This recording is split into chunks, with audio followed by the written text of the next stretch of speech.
Hazel Blears, Secretary of State for Communities and Local Government, fantastic cabinet member, really does a terrific job. I have to say, he's really been doing some great stuff in East London, and Neil, we really like her, right, don't we? Yeah.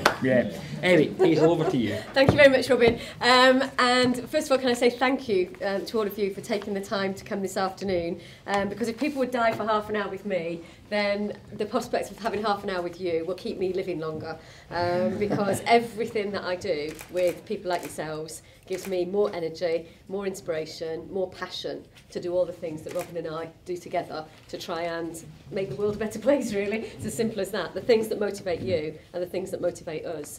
And what's really important to us is that we get your ideas, your energy, the things that are special to you, so that we, when we're making decisions, when we're making policies, can actually do that with you rather than doing it to you. That's something I've believed in all of my political life, that the way you get real change that lasts is you actually get people themselves to own that change, that they believe in it and they want to make it last not just for 6-12 months, but actually for the future. So what you're all doing is creating the kind of future that we want to live in. This afternoon we're talking particularly about young mayors. And I've been looking at some of the young mayors that we've managed to get elected. Obviously London's been leading the way, Newham and Islington and all of that. But we have now got some young mayors in other parts of the country as well. In Mansfield, Melton, Lincolnshire I think as well. Some of the most unlikely places that you would think, well, it's not a big city, but actually they've gone out and they've had elections and got young mayors in place. And from what I can see, the young mayors that we've got are really making a big difference.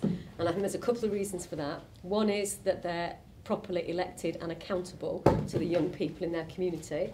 Secondly, where they've got a budget and they're actually able to make some spending decisions, because I've spent a lot of time in meetings where it's just a talking shop and where you haven't actually been able to make a decision, and being able to spend, even if it's not a huge amount of money, being able to spend some money I think does make a big difference to people. And also the sense that those young mayors are influencing the rest of the political system, I think is very powerful indeed. And that's why it's making a difference. We've now got in our department, we're funding I think 300 young advisors who are young people who, though not elected, are actually sitting with the councillors and saying, look, if you're making a decision about the library service or the leisure centres or recycling, you should be taking into account the views of young people around all of this. I have a panel of young advisors that now advises me, and I have 2 young advisors who come in every 4 weeks and spend time with me looking at policy issues like housing. We just had a session on the Olympics and the legacy that we can get from the Olympics. And I found that, as a politician, incredibly valuable, because they're dead straight with me, they're dead honest, they say things that are sometimes uncomfortable, and that's absolutely right. As politicians, we need to hear that. So this afternoon, I am delighted to say that I've managed to find £2 million, and we're going to have an extra, hopefully, 20 young mayors across the country, and we're going to be setting some criteria for councils to bid for some of that £2 million to help us expand the network of young mayors that we've got. And what I would really like to know from all of you is how we should go forward with that. What's the criteria? Where should we look at?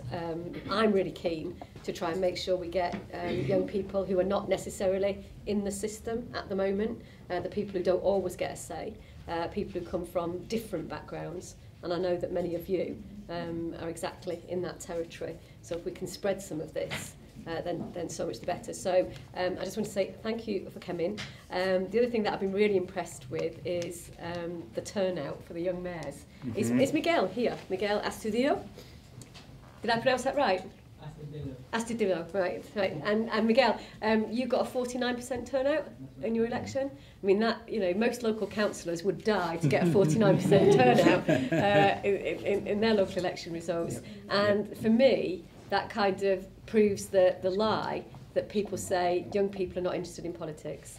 Yes, they are, if it is expressed in a way that is relevant, understandable, makes a difference, then people will be prepared to turn out and vote for it. And I think that's a lesson to all of us in the political system. If you make it too complicated and it's really about people arguing, then why would you get involved? If it's about making a difference and having a platform and being accountable, and being prepared to do things, then people genuinely, I think, are quite political. They do want to get in there and make the decisions that count. So thank you for what you're doing, and this is the best thing that I'm going to do, not just today, but probably the whole of this week. So thank you very much for inviting me to come along.